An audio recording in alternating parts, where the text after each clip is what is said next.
Indeed, this worldly life's no more than a pastime and pleasure's vain. The final hope, that's life for sure. With their knowledge, this much attain.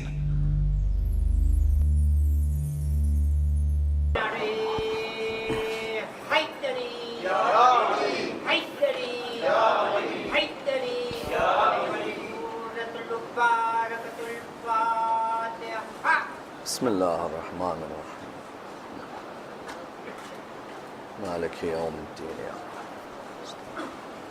يا الصراط المستقيم صراط الذين أنعمت عليهم غير المغضوب عليهم ولا الضالين.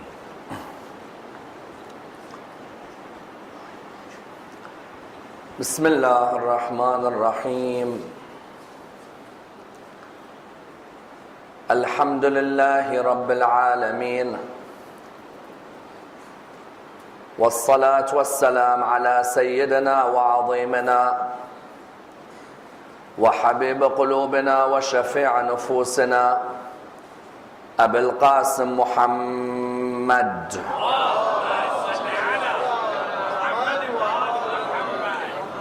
وعلى أهل بيته الطيبين الطاهرين وأصحابه الغر الميامين. الحمد لله الذي جعلنا من المتمسكين بولاية سيدي ومولاي علي بن أبي طالب. اللهم صل على الحمد لله الذي هدانا لهذا وما كنا لنهتدي لولا أن هدانا الله.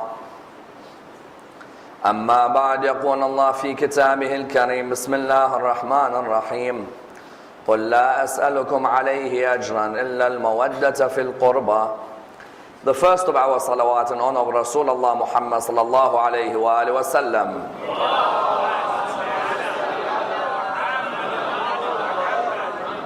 The second in honor of Amir al-Mu'mineen Ali ibn Abi Talib.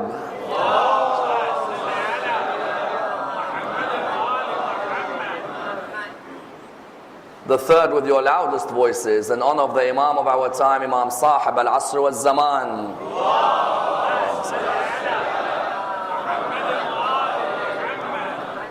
Respected scholars, brothers and sisters, Assalamu alaikum wa rahmatullah wa barakatuh.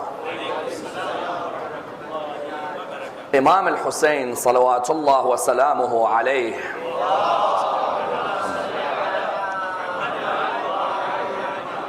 was born on the 3rd of Sha'ban in the 4th year after Hijrah and died on the 10th of Muharram in the 61st year after Hijrah at the age of 57.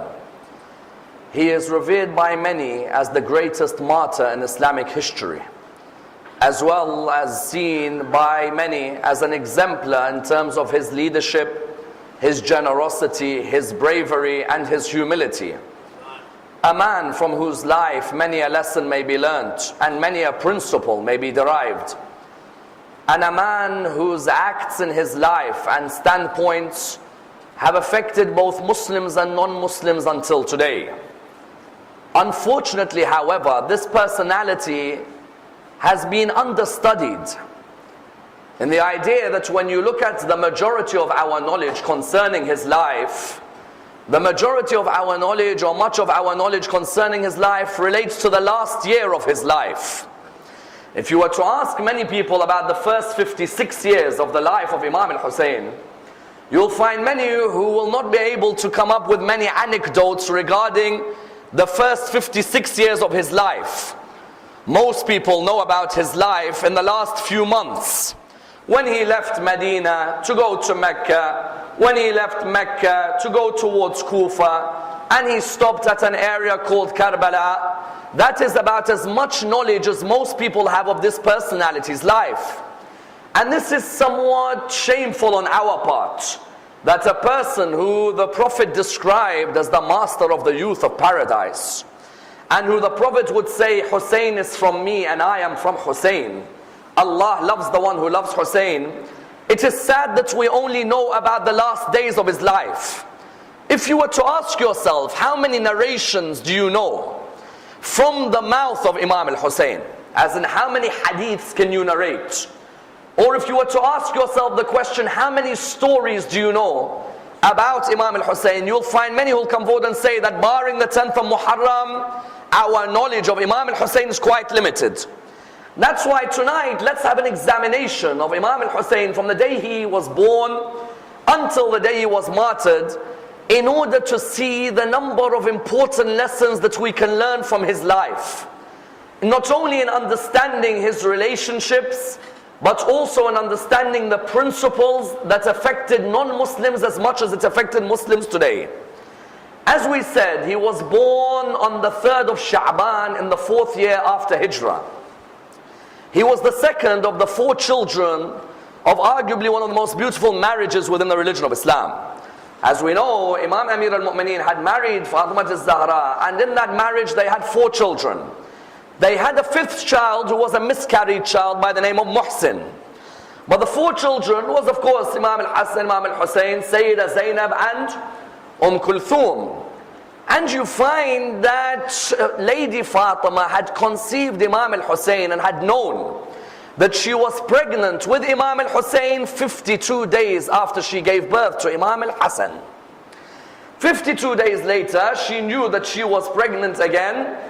And the narrations tell us that when it came to the time of the birth of the Imam, the narrations tell us that there were mixed feelings surrounding his birth. Normally, when you have a child who's about to be born in the family, normally there is a sense of pride and a sense of joy surrounding the whole family.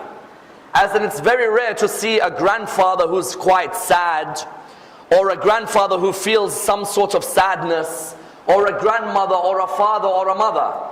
Yet Imam al-Hussein, many of the reports indicate that surrounding his birth, there was a sense of a feeling that this child will have an ending that is one full of sadness. The first to comment on this was al-Fadl, the wife of Abbas, the uncle of the Prophet. al-Fadl came to the Prophet and she said to him, Ya Rasulullah, I saw a strange dream last night. He said to her, what did you see? She said, I saw a piece of your flesh in my lap. And I wondered, what is this? To which the Prophet said to her, glad tidings, Fatima will give birth and the boy will be in your hands. Then you find when Fatima al-Zahra gave birth to the Imam on the 3rd of Sha'ban, the narrations tell us that Rasulullah walked heavily to the house of Fatima. When Imam al-Hassan was born, you found that Rasulullah brisked to the house of Fatima. Whereas Imam al-Hussein, when he was born, the narrations say that the Prophet walked heavily. He took heavy steps to the house of Fatima. He called Asma. He said, Asma, where is my Hussein? And she brought Hussein. As soon as she brought Imam al-Hussein to him, he took Imam al-Hussein and began to cry. She said to him, O Prophet of God, why do you cry? As in, this is a newborn child. Surely it's meant to be joy. He said, this child will be slain by an unjust group of people. And may Allah not grant them intercession for what they did. But do not tell Fatima, for Fatima has just come out of labor. And I do not want her to hear this news. You therefore find that from the beginning, his grandfather had a major connection with him. And highlighted to us a very important point. A child learns as much from the grandfather as they do with the father if both are living in the same house. Some of us were honored and fortunate enough that we were brought up in a house where our grandfather is alive. Isn't that true? As in, some of us, when we were young, our grandfathers were in our lives. Some of us, even when we got to our teenage years, our grandfathers were alive. The narrations tell us that the importance of the grandfather is like the father. The child picks up from the grandfather as much as the child picks up from the father. And that Rasulullah, the first thing he did in showing his affection to the child was what? Was that he performed a series of ceremonies which would become lessons for us when a child is born in our family. The first thing he did when Hussein was in his lap was he recited adhan in his right ear and iqamah in his left. Sometimes people ask the question, why is it when a child is born in Islam, you recite adhan in the right and iqamah in the left? The Prophet himself said, because this moves away the whispers of shaitan from the child. We know very well in the Quran, what do we say? قُلْ أَعُوذُ بِرَبِّ النَّاسِ مَلِكِ النَّاسِ إِلَهِ النَّاسِ مِنْ شَرِّ الْوَسْوَاسِ الْخَنَّاسِ. Ya Allah, I seek refuge from the whispering of shaitan. When we recite adhan in the right ear and iqamah in the left, the meaning is that we want to remove away the whispers of shaitan. That's number one. Number two, what did Rasulullah then have 7 days later? He had the aqiqah ceremony. Today, when a child is born, you have the aqiqah. People ask, what is this aqiqah ceremony? Why do you do it? Because the Prophet, we learned, he did it with Imam Hussain. What did he do? The Prophet with Imam Hussain, he came forward and he said that a sheep is to be slaughtered and that sheep is to be given away to the poor. And further than this, a leg of mutton is to be given away to the midwife because of what she helped us with in the pregnancy. Some of us, when our child is born in the hospital, forget about the midwife. We're more concerned with our wife, isn't it? You find that the Prophet of God, what did he tell us? He said, this midwife has been a helper in that child's birth. Don't neglect her position. At least in this day and age, offer her a box of chocolates, offer her some flowers, offer her something. In that time, Rasulullah said, where's the midwife? Bring her to me. When they brought her, he said, give a leg of mutton towards this midwife. After that, when he shaved the hair of Imam Hussain, the weight of it in silver was given out to the poor. And that is a sunnah that remains with us until today. After that, what did he do? He recited a dua, which I recommend any future fathers to recite, a supplication which is available in any book on Imam al-Husayn's life. The dua was a dua where he prayed, Ya Allah, remove the envy of the people from Hussein, like the way Ibrahim prayed for you to remove the envy from Ishaq and Ismail. Because not everybody, when you tell people I've got the news of a child, don't think everybody is happy. There are some people, maybe they are childless, and there might be the tangs of envy in them. There may be others who have one child, but you've had your second, who may have two children, but you have your third, who may have 3 children, but you have your 4th. Not everybody looks at you and says congratulations, but inside they want to stab you straight away. Sometimes what you should do is do what the Prophet did. The Prophet said, recite the dua, that when Hussein is born, he recited, Ya Allah, protect Hassan and Hussein, like Ibrahim asked you to protect Ishaq and Ismail. When he came to the naming of Imam al-Hussain, there are 3 reports about the naming. These facts are vital. There are 3 reports. We reject 2 of them and we accept 1 of them. There is one report which said, Imam Amir al-Mu'mineen, when Hassan was born, when Imam al-Hassan was born, he wanted to name him Harb. Harb, what does it mean in English? War. What a beautiful name to name your son. War. Imagine you look at your son and you say, Salaamu Alaikum, war. So Rasulullah came to him and he said to him very clearly that, no, Ali, change his name from Harb to Hassan. Then when Imam al-Hussain was born, Imam Ali said, now I want to name him War. Rasulullah said, change his name from War to Hussain. Then the narration says, when Muhsin was born, and Rasulullah held him, Rasulullah named him Harb, or Imam Ali named him Harb. Rasulullah said, no, change his name to Muhsin. Why do we reject this hadith? Number 1, Muhsin was never born. Muhsin was a miscarried child of Fatima. Number 2, Ali ibn Abi Talib, when Rasulullah once tells him not to do anything, he doesn't do it 3 times. Number 3, there's no better name for Ali ibn Abi Talib to name than War. These are the names of Jahiliyyah. In Jahiliyyah, they used to name their sons Shaitan and Zalim and names like this. You know, very pleasant names for you to give your children. So in Jahiliyyah, because they used to name their sons, so the attribution was that Imam Ali had no other name but Harb. We reject this.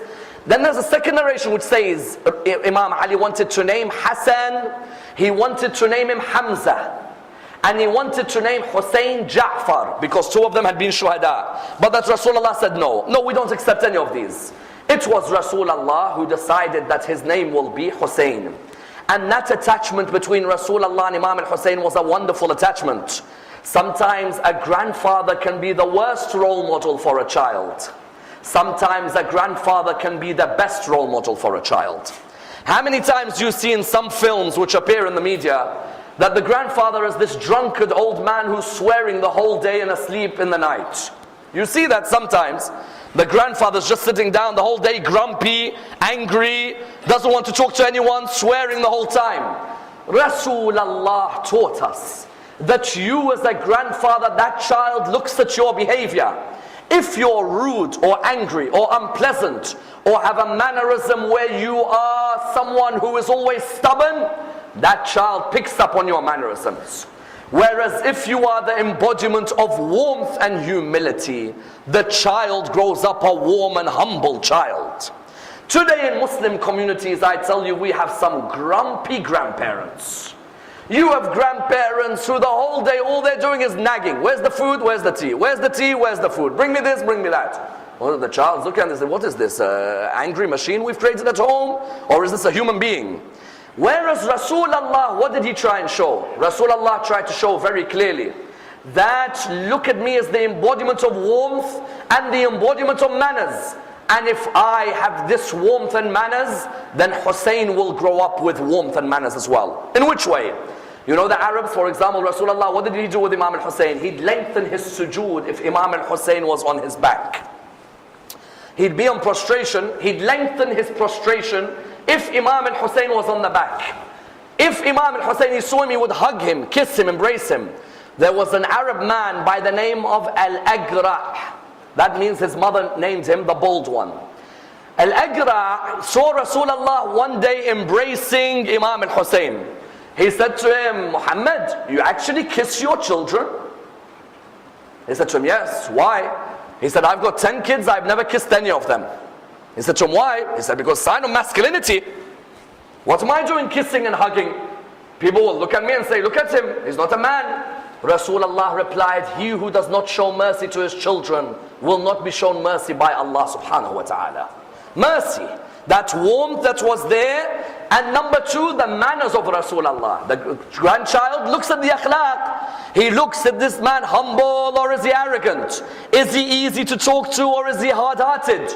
Imam al-Hussein at a young age would see his grandfather humble with everyone, respectful. وَإِنَّكَ لَعَلَى خُلُقٍ عَظِيمٍ. His morals would be the highest morals. And that's why a young Imam al-Hussein stands next to his elder brother seeing a man perform wudu. They're seeing this man perform wudu, and the man is doing wudu in completely the wrong way. He is washing his hands first, then he is washing his face, then he does his feet, then he goes back to the head. You could easily come to him and say, oh man, are you stupid or something? As in, you do not know how to do wudu? Look how old you are. Some of our people, wallah, they will do this. Our people today, Muslims, when they see someone not practicing his prayers properly, they'll look at him and say, look at this guy, he's 50, 60, can't even pray properly. Imam al-Hussein sees his grandfather's mannerisms. He comes to the man with Imam al-Hassan. They say to him, oh Sheikh, you are elder than us. Do you mind looking at our wudu and tell us which one of us is doing it right, which one's doing it wrong?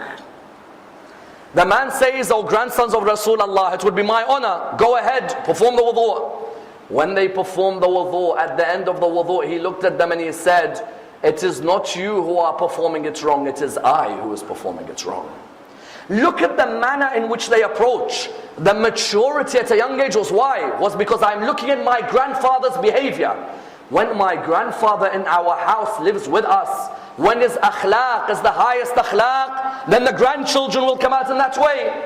And that's why Imam al-Hussein was only 5 years of age when one of the greatest and most important events in Islamic history happened.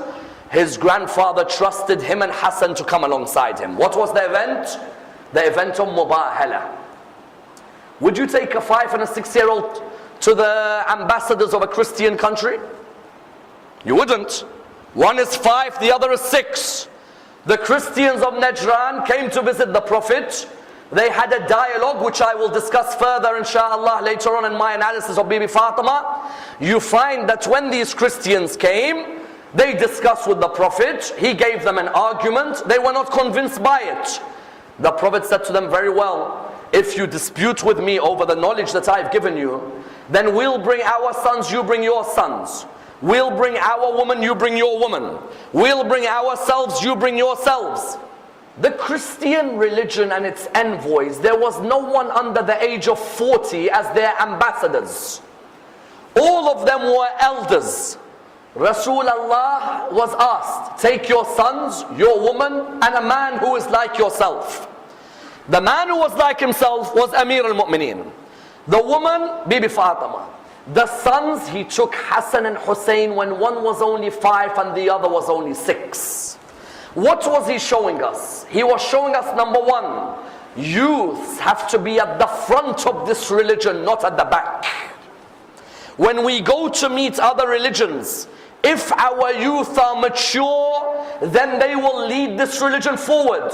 If our youth has to wait to go to Hajj, then get married, then becomes religious, that's when you know you've got a religion which is quite backward.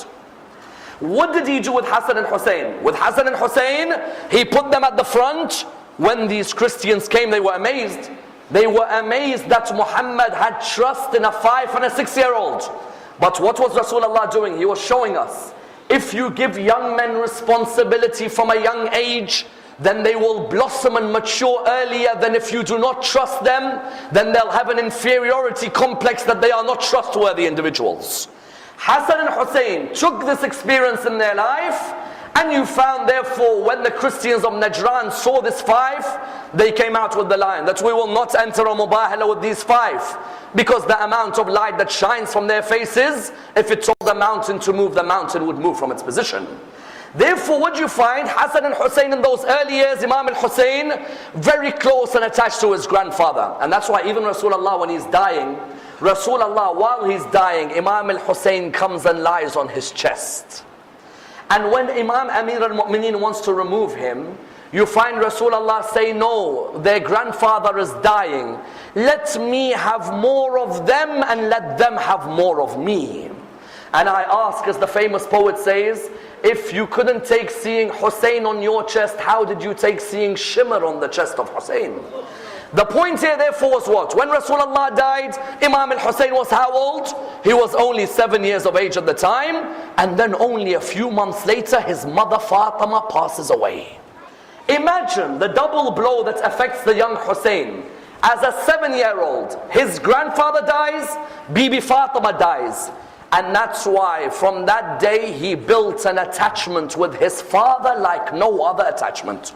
I tell you, nobody was as close to Amir al-Mu'mineen like Imam al-Hussein.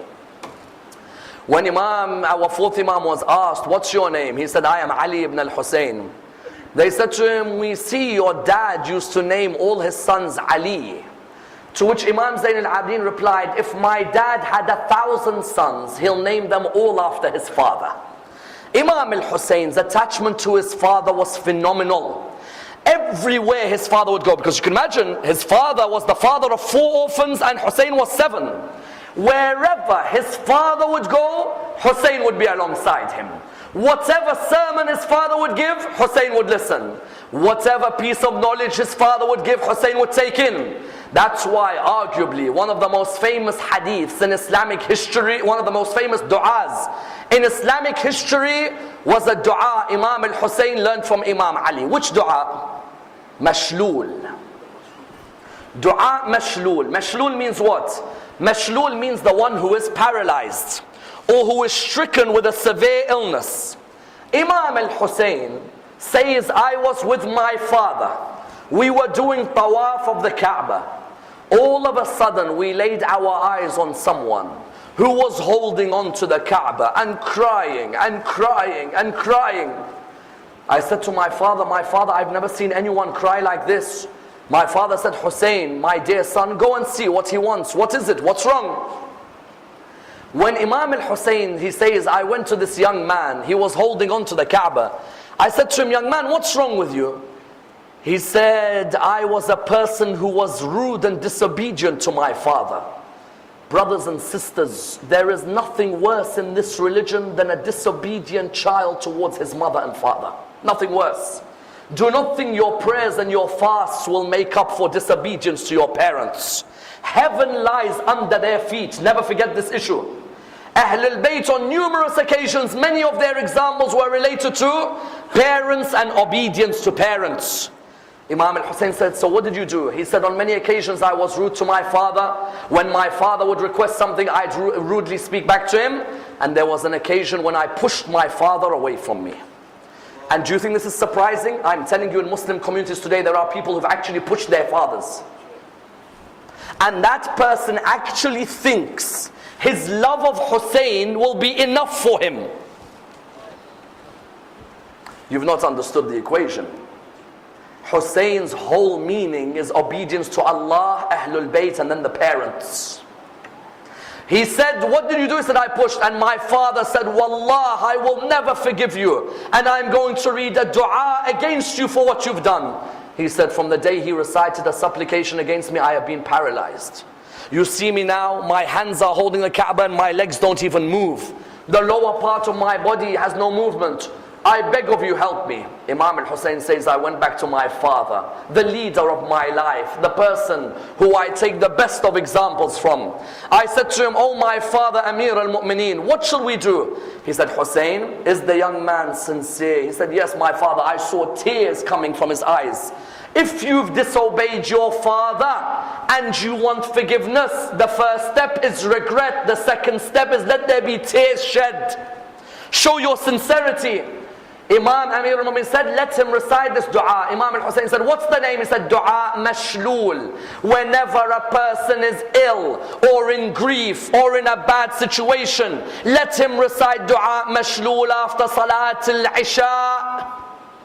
And you will see the illness will be removed.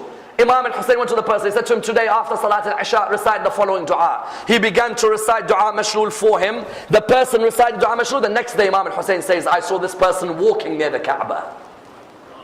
I looked at him, I said to him, how comes you are walking? He said, Wallah, in the name of the Prophet who God chose as his final messenger, who is your grandfather, last night in my dream I saw Rasulullah and he said to me, come towards me young man as you have recited dua mashlul. He touched me on the area where I was paralyzed. As soon as I woke up, that whole area had been cured. Imagine. Imam Amir al-Mu'min, therefore Imam al-Hussain latched onto his father, because Imam al-Hussain, how old was he when his father died? Imam al-Hussain was 36 years of age when his father Imam Ali died. And Imam al-Hussain's wives, many of them he chose on the basis of his father. Imam al-Hussain, how many women did he marry? 7. How many? 7. Imam Ali, how many women did he marry? 9. Imam Ali, who were his wives? Imam Ali had married Fatima al-Zahra. He had married Amama, the niece of Fatima. He married Khawla bin Ja'far. He married Fatima bint Hizam al-Kilabiyya, who was known as Banin. He married Asma bint Umays. He married Layla. He married Sa'id al-Thaqafiyya. He married al-Sahba. And he married who? Mahiyat, the daughter of Amr ibn Qais. Imam al-Hussain, who did he marry? Imam al-Hussain, his marriages were all monumental. He married Layla, the daughter of Abi Murrah, the son of Urwa bin Mas'ud al-Thaqafi. Layla, her grandfather, from one side, was Urwa bin Mas'ud, who the Ahlul Bayt referred to as the Mu'min of Al Yasin in the time of Rasulullah. Layla's grandfather from the other side was Abu Sufyan. Because Layla's mother Maymuna is the daughter of Abu Sufyan. So Ali al-Akbar's great-grandfather on the 10th of Muharram was who? Abu Sufyan. That's why Yazid ordered his soldiers, tell my cousin. Because Layla's uncle is Muawiyah and her first cousin is Yazid. Layla, Imam married her. She gave him who? Ali al-Akbar, the eldest of Imam al-Husain's sons. The historians are unanimous. The oldest son of Imam al-Husain is Ali al-Akbar. That's unanimous. There are a couple who said Ali al-Akbar might be younger than Zayn al-Abidin. In my own personal opinion, and in the opinion of many of the great historians, Ali al-Akbar is elder than Zayn al-Abidin. That's number one. Number two, he married Rabab. Rabab's father was originally a Christian. He converted Imam Ali married Rabab's elder sister Mahiyat. Imam al-Hassan married the next sister Hayat. Imam al-Hussain married Rabab. Number 2. Number 3, he married a lady called Shah Zanan. Shah Zanan, in Arabic, her name means Sayyidat al-Nisa. Imam al-Hussain, when he married her, Imam Amir al-Mu'mineen said, change her name. Let her be called Shahar Banu. Because there is only one Sayyidat al-Nisa, Fatima. Shahar Banu gave Zayn al-Abidin, who I will look at tomorrow inshallah. Then you had Ishaq bin Talha. Ishaq bin Talha used to be the wife of Imam al-Hassan. When Imam al-Hassan died, in his wasiyah he wrote, "O Hussein, marry my wife, she is a good woman. Do not leave her as a widow with no one to protect her." Then there are 2 other wives who the history books differ over their names. In this period, Imam al-Hussein had different children. He had 7 sons and 4 daughters. Of his sons, Ali al-Akbar was the eldest. Ali Zayn al-Abidin. Then he had a son by the name of Ali al-Asghar. Now, Ali al-Asghar, I know in many traditions, is seen as a 6-month-old baby. In my historical research, I have never found one reference for him being a 6-month-old baby. The 6-month-old baby is called Abdullah al-Radi'. That's why if you go to the Iraqi or the Iranian or the Lebanese community, our communities will say the 6-month-old is Abdullah. Ali al-Asghar is more of an Indo-Pak trend. Ali al-Asghar in the books of narration is a son of Imam al-Hussain, that there's no doubt. But he was 7 or either 12 on the 10th of Muharram. Abdullah al-Radi' and the books is 6-month-old baby. I think what must have happened was that there must have been confusion in some of the books where Ali al-Asghar was given the age of Abdullah. Both are sons of Imam al-Hussain, but there was a difference in the names. Of the daughters, Imam al-Hussain had 4 daughters. Ruqayya, who died in Sham. Yes? Ruqayya, whose grave is in Sham. Sukayna, in my historical opinion, is different from Ruqayya and lived until an old age. But there is a narration which says Sukayna lived until an old age and she was a poet and she was a singer and so on. We reject this. Sukayna, that was Sukayna bint Khalid al-Zubayriya. Mus'ab al-Zubayri is the only narrator of this incident where he says Sukayna bint al-Hussain became a singer and a poet later on. We don't believe in this. That was Sukayna bint Khalid al-Zubayriya. This Sukayna is different. And he had a daughter called Fatima. You all know Fatima. That daughter would marry Imam al-Hassan's son Hassan. And that daughter, Imam al-Hussain used to say, no lady looks like my mother Fatima Zahra like my daughter Fatima. And then he had a 4th daughter by the name of Zainab. Therefore, in this period, before Karbala, was the period of the marriages of Imam al-Hussain. And you find that he had his children in that time. And on top of that, what do you find? It was a turbulent period. Many of the great companions of Imam al-Hassan, of Imam Amir al-Mu'mineen, were killed in front of the eyes of Imam al-Hussain.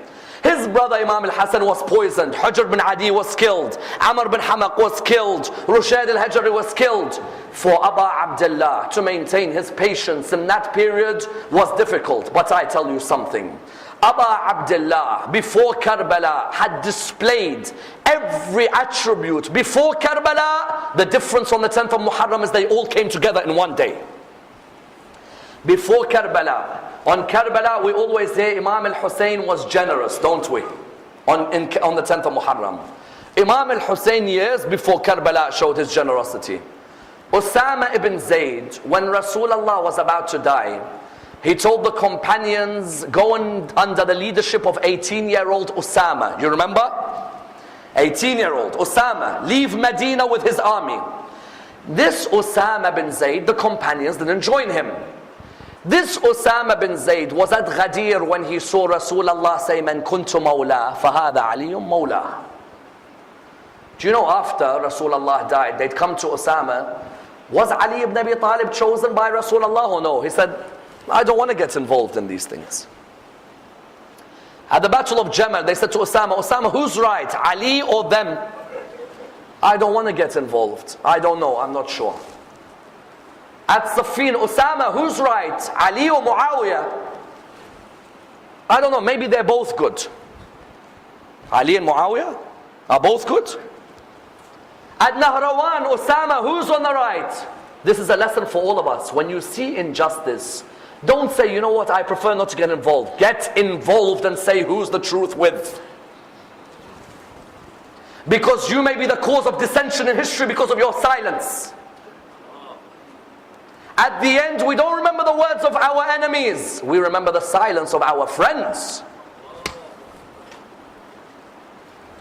When this Osama was dying, he had a 60,000 dinar debt on his shoulders. Do you know who the only person he could think of to pay it back for him was? Hussein ibn Ali.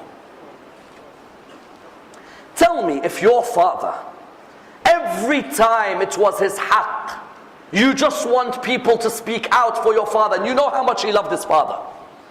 Every time people abuse your father's right, you see this person who saw your father was on the truth and remained silent. And now Osama says, please bring Hussein, please bring Hussein.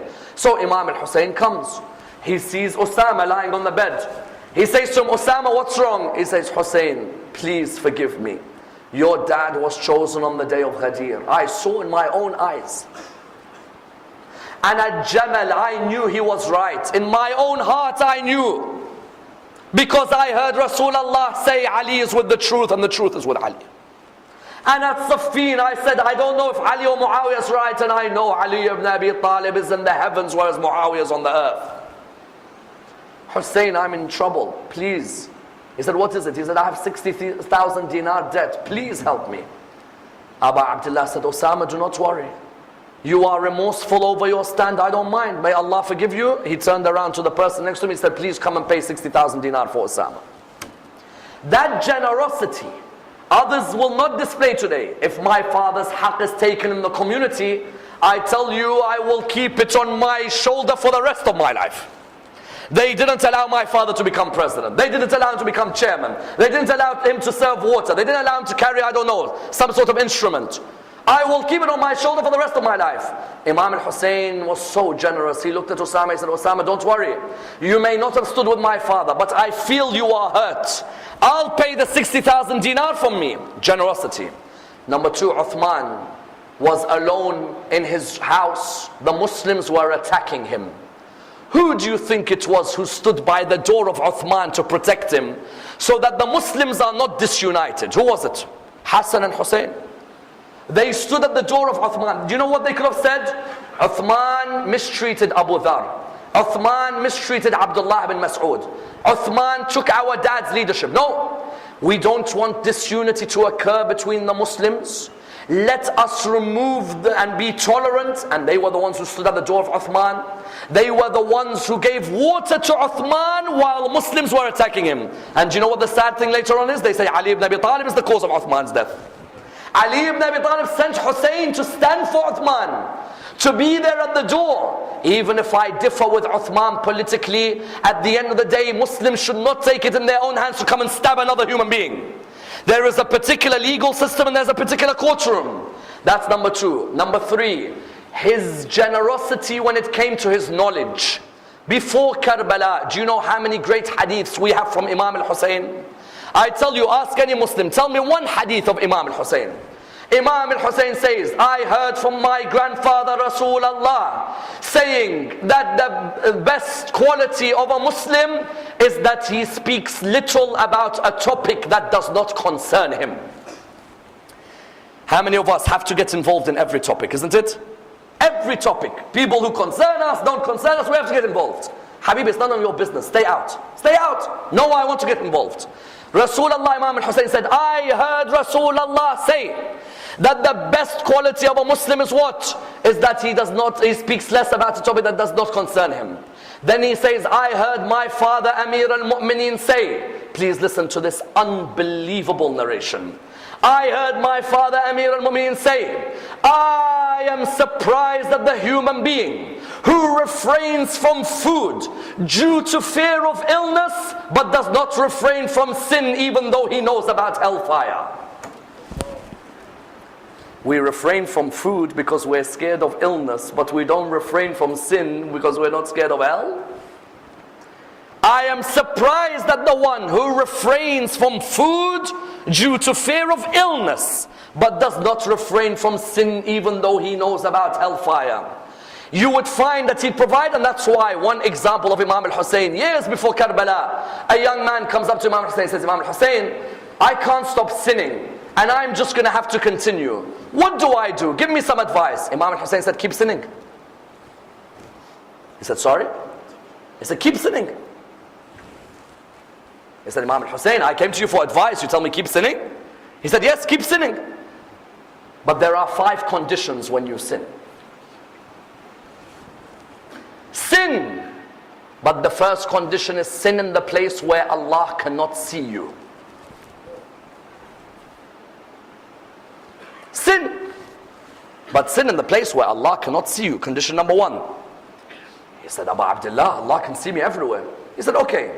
Condition number 2, sin. But don't sin on God's earth. Go and build your own earth and sin there. Number 3, sin. But don't use Allah's rizq as the energy to sin. Number 4, sin. But when the angel of death comes to take your soul away, don't say it's not the time. Number 5, sin. But when you're punished in the fire of hell, don't say I shouldn't be here, get me out. If you've passed these 5 conditions, continue sinning, there's no problem. The person said, Ya Abu Abdullah, I'm never going to sin again after that. Because it's impossible to go through those conditions. You had that generosity that came with him, with his knowledge. Even you had the self-sacrifice of Imam al-Hussain. That's arguably the greatest moment of self-sacrifice before Karbala was related to Karbala. Someone says, how? Before Karbala and the battle of Nahrawan. You find even before this there was a moment of generosity. That's when Imam al-Hussain asked the teacher. He said to the teacher called Abu Abdurrahman al-Salami, teach my son how to recite Quran. When that teacher finished reciting Quran, teaching the kid how to recite Quran, Imam al-Hussain saw his son saying Bismillah ar-Rahman ar-Rahim. Imam got so much pearls and clothes and he gave it to the teacher. People came and said, Abu Abdullah, all this person did was teach your son how to recite Bismillah ar-Rahman ar-Rahim, and you give him this much hadiyah? To which he replied, what I give him is never enough because of the person who teaches my son how to mention Allah's name. It can never be enough. That person taught my son Bismillah, whatever I give him is not enough. Then on top of that, the great self-sacrifice when you see someone come to him when his father died. Imagine when your father's died and someone comes up to you from Syria. He sees you. He says, what's your name? He says, Hussein. Son of who? He says, son of Ali ibn Abi Talib. He said, may Allah curse you and curse your father Ali. If someone talked like that to you, how would you reply back to him? May Allah curse you and your father. The guy's name was Asam ibn Mustalaq. Imam said, is the wind of this area hurting you? Or maybe you've had a disagreement with your wife. Is there a shelter for you to stay in? Or has no one provided you with clothing? Please come and stay in my house if you are a stranger in this area. Wallah, that person began to cry. He said, Abu Abdullah, I cursed your father in front of you. And this is the way you reply back to me by making your house available for you? He said, this is the family of Rasulullah and the way we treat people. People may come and curse us, but we come back with morals because our grandfather Rasulullah came to perfect the morals of mankind. And that's why I will never forget the greatest self-sacrifice before Karbala. Notice none of these stories are anything to do with Karbala. Before Karbala and the battle of Nahrawan, the soldiers who were caught by Ali ibn Abi Talib were standing there. One of the soldiers, you all know him very well. He was fighting Ali ibn Abi Talib on that day. He had some rope around his hands. It wasn't too tight, but it was around the hands. Imam al-Hussein was walking past, he saw that soldier. And the soldier looked at him and said, Hussein, I beg you, please remove this rope from around my hand, because the rope is causing nervousness in me. Remove it. And I'm asking you. Imam al-Hussein went back to his father. He said, oh my father, I'd like a favor from you. He said, what is it? He said, this person over there, do you see him? He said, yes, I see him. He said, he says to me, the rope is tight around his hand, even though you will never put a tight rope, but it seems to have been hurting him. And he asked me to remove it. Oh my father, do you allow me? He looked at him and he said, Aba Abdullah, go ahead. Aba Abdullah, why do you want to answer this? He said, Father, when someone asks through me, how can I reject? I don't want the person to be embarrassed. When you realize who this person is, that's when you realize how magnanimous a man this man is. He went back to the person, he said, give me your hands. And he removed the ropes from the hands of Shimr bin Dhil Jawshan.